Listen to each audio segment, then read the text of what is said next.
सबसे ज्यादा बीफ हिंदुस्तान से जा रहा है। बीफ हिंदुस्तान से दुनिया वालों को खाने के लिए भेजा जा रहा है।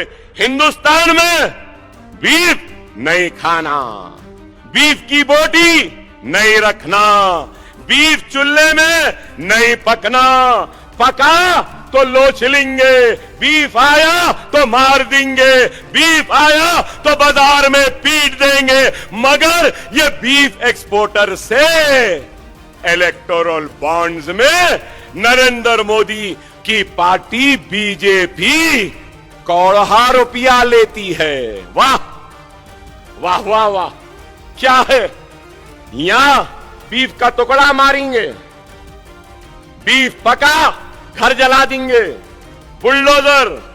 ऐ गांव रक्षकों, ओ गांव रक्षकों, गांव रक्षकों, गांव रक्षकों, गांव रक्षकों, अब मैं पूछ रहा हूं, बीफ पे पैसा लेने वालों के लिए गांव रक्षकों, तुम क्यों खामोश है? क्यों खामोश है?